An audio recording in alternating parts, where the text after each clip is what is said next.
welcome to Film Obsessive. I'm here today with Anne Di Cabuccia, who is speaking to us from Italy. She is an artist and filmmaker and director of the new and quite excellent documentary Earth Protectors. She's taken the time to speak with us today. And Anne, before we get into the topic of your film, can you just tell us a little bit first about your work as an artist and your Time Shrines project?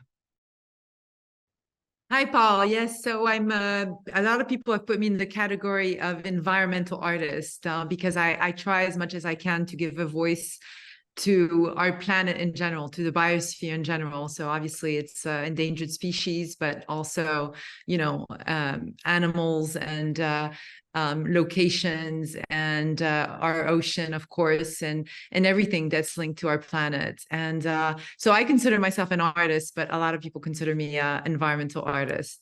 And I worked on a project for a little bit over 10 years called the Time Shrine series. And what I did is that I kind of left my studio and went around the world and tried to document in an artistic way our planet.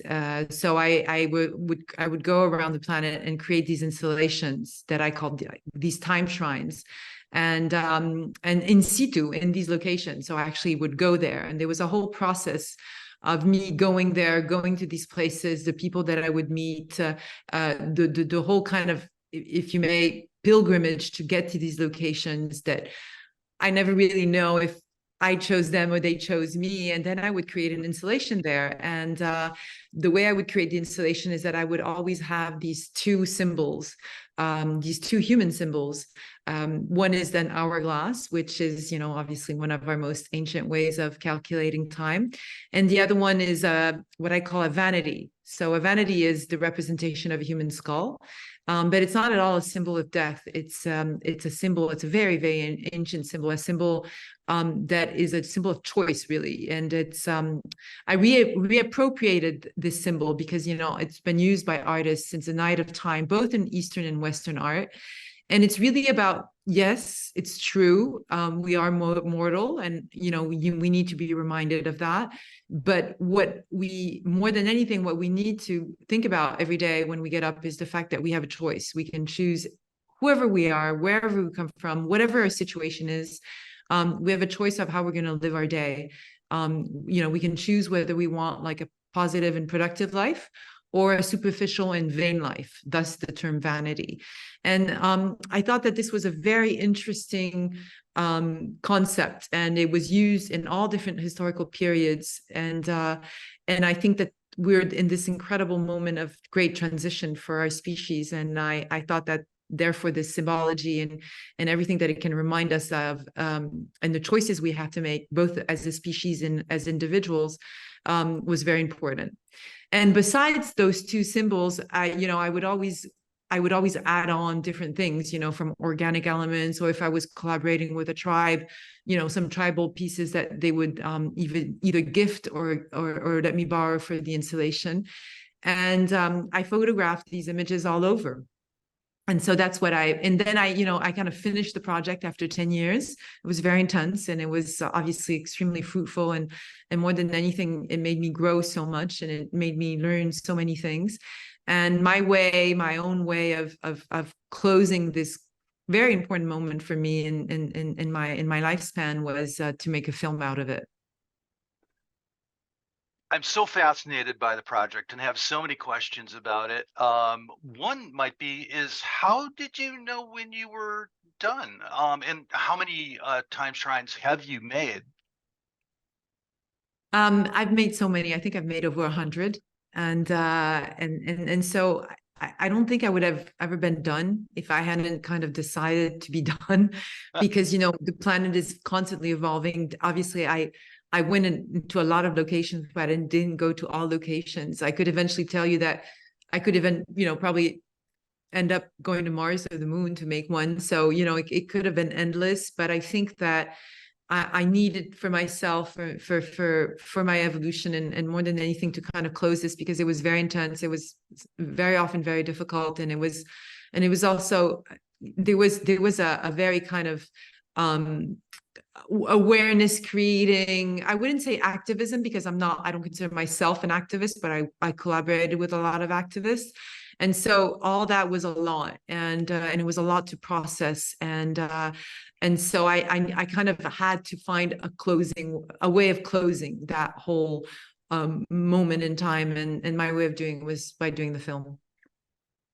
I'm really astounded to hear that it's that many. I think close to the end of the film, we see a montage of them. There must be close to 30. They're all gorgeous and they're simultaneously evocative and harrowing. I had no idea there were quite that so many.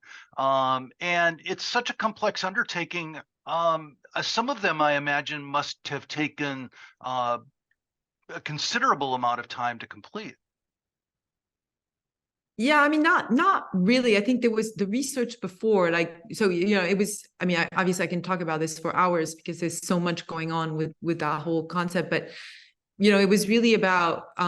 Sometimes I wouldn't choose where I was going, and sometimes I did. So sometimes I would meet people, and they would be like, "Well, I've seen your, come to my country, come to my location. There's a story there, and I would like to help you document it because obviously my art, photography, some is either document. Most of the time, you put photography in two categories, whether it's documentative or whether it's artistic, and the expression of an idea. And mine, I like to think that it's kind of both because I'm actually documenting because I'm going to these places and these are real places, and there's no photo montage that's about the art.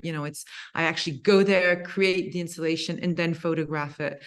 But obviously it's also creative because I am creating this installation there, and the end result is the photograph of the installation. So it's there's a lot that can be done. And so there were places I decided to go to, like Everest and the Maldives, to document trash because I wanted to show extremes. But there was a lot of places that I was invited to go to because I just met the right people, and because they got it and they wanted to help me do it. If I worked, I worked with a lot of animals. Obviously, they're like children. They don't have a lot of patience or time. So sometimes some of the shoots would last like 10 minutes and you just have to be lucky. And but so it was more like the whole process of getting there than actually creating the installation. And very often, because of the fact that I work outdoors, the sun, the light, the weather, everything, you just have to work really fast, create the installation, photograph it, perhaps come back the next day. But again, these are very often very remote locations. But for example, one of my hardest installations was the one I did at the United Nations in New York. And the reason I had one day, I think I'm the only artist who's done like an on location installation and photographed it, and it was for women empowerment back in 2016. And I created the day where they had the biggest blizzard, but it was so hard to get the permits that was the day I was never going to get probably another opportunity. So I had to create my installation with all these vortex winds blowing around. And I was in New York, and you would have thought it would have been easier than going to Cambodia. So again, that's the whole issue about working outdoors. Well, when our viewers have an opportunity to see the film, they'll learn of other places to which you've traveled and the work that you invest in those time shrine installations, which really is remarkable. And then, aside from traveling, aside from doing the installations, and aside from photographing them for the exhibitions that you're going to do following them, then there's the additional complexity of making a film about this process. And I'm just wondering, at what point in your continuum did you decide to make the film about this work and then simultaneously engage the people that you call Earth protectors? Well, what was very interesting is that after a couple of years, there was kind of this pattern that came out, which was very striking. It was, first of all, how much I learned and how much I discovered. And, I was somebody who was quite sensitive to the issues linked to everything that's linked to climate breakdown and endangered species and everything else. And yet there was so much that I was discovering going on location. So this idea that if once you're on the ground, things look and are revealed in a very different light, under a very different light. And then there was the fact that I was meeting these incredible people, and a lot of them were quite young, and they were obviously on the front line of climate change, climate breakdown, and they were adapting, and very often in a very positive and rich way, constructive way. And so that was very it was very humbling for me, because it was really seeing these realities that very often in the global north we kind of have the luxury to just discuss over dinner parties, and there it was like seeing it like happening, and its consequences, and its dire consequences very often, and seeing how the resilience of these people, and so that definitely became bigger than my art, and it became like a bigger story than my little kind of centered, artists are a bit obsessive and centered on themselves, and that suddenly there was like boom, like this huge, much bigger story. And I really felt that I wanted to share that. I wanted to not only share what I've learned and seen, because I figured that if somebody like me didn't know these things, a lot of other people didn't either, and also really give a voice to these people, because it's actually happening to them. And very often you get the scientific perspective, or you get like the global north perspective, or you get these well-minded people who want to narrate something, but it's it's them narrating the story, it's not those people narrating it. And I thought that was really, really important, to give them a voice and let them lead the way and tell us the story. Well, the film does that exactly, and I love that along the way we get to meet each of, not every person that you worked with, but perhaps a dozen people that you worked with very closely, and who are working themselves in different ways to protect the planet. Um, that again strikes me as a really complex project to undertake, in that you are simultaneously one of the subjects of the documentary, you're a host for a chunk of the documentary, but you're also the director of the documentary. And so I'm just wondering, from a filmmaking perspective, how do you see your role as the director here? This is basically directing the film was really, it was kind of like this very organic process, because at the beginning when I started filming, I wasn't even thinking about doing a film. I was kind of filming because I needed to prove that what I was doing was real, because a lot of people were doubting it. And so it kind of started organically, and then it became kind of like, again, as I was saying, these patterns where I had, I really wanted to create this film about it, and I felt that I was the only one who could really direct it, and because I had this really strong vision, and I still do, and I have this very strong vision of what the messages should be, what I learned, what people didn't know, and I was passionate, and I was very intense about it, and so I didn't feel that anybody else could have translated that except for me. So it was really hard, because obviously I'd never directed a film. I'd only done written and directed short documentaries, and obviously that's very different to do a feature. And actually, I had not planned at all on being in the film. I was going to write it and direct it, and obviously the writing was very organic also, because it was all these interviews and these meetings and all these things that happened that were not, it's not like I had like a script, a pre-script to it.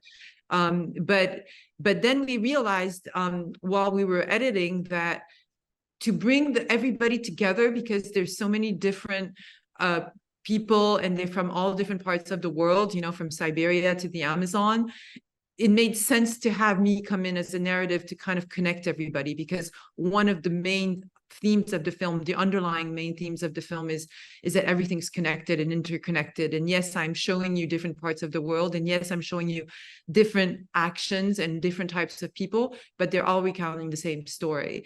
And so that's when we realized that in terms of editing and in terms of flow, to create a good flow for the film, it made sense to bring me in as a narrator to help connect everybody.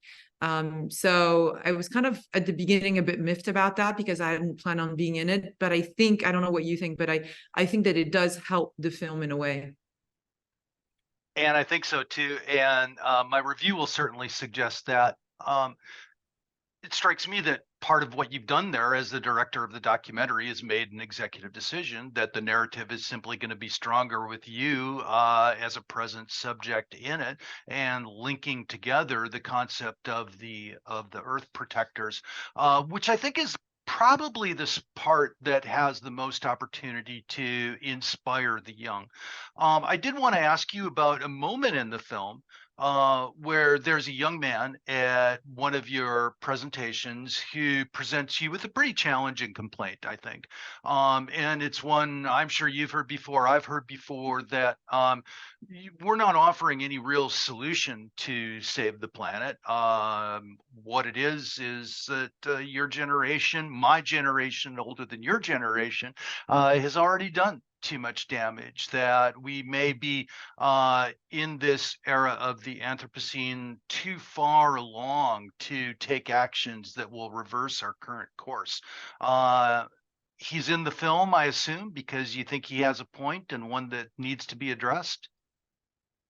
Absolutely. I think he's got a very important point. And it was very interesting because I have, this foundation and this educational project, it was interesting to see these type of interventions before climate action and Youth for Climate started. So it was definitely something, that a movement that was already, kind of moving and shaping before Fridays for the Future. And so that was, I thought that was historically kind of interesting to document that as well, and point that out, that this is not like a couple young individuals doing something on their own. This was something that a lot of that generation is thinking about. And to me personally, I think that intergenerational human rights is something that is extremely important. And it's something that I address a lot in my educational project. It's something that I mentioned in the film, but as you can imagine, I couldn't go deep into all these kind of smaller subject matters compared to the rest of the narrative of the film. But now I'm doing the series. I've been asked to do the series, and that's going to be like a 52-minute of the series is going to be really linked to intergenerational human rights, the fact that the next generation needs to be aware of what's going on and what the generation before that are not doing, and how they can act upon that. Because I think that what's really, really important is to avoid radicalization and keep communication and flow going between generations.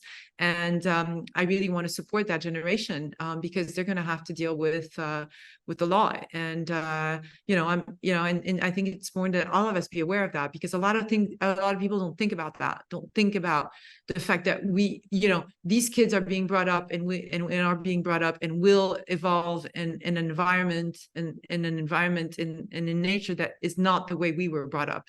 And they're not going to have the same opportunities, and they're not going to have the same just quality of life that we've had. And it's because of the decisions we're not taking right now, and that's extremely unfair. And it needs to be addressed, because we need to avoid radicalization. We do, and the people that you profile in your film strike me as having hope and optimism for the future, but that's guided only by their principles and by their action.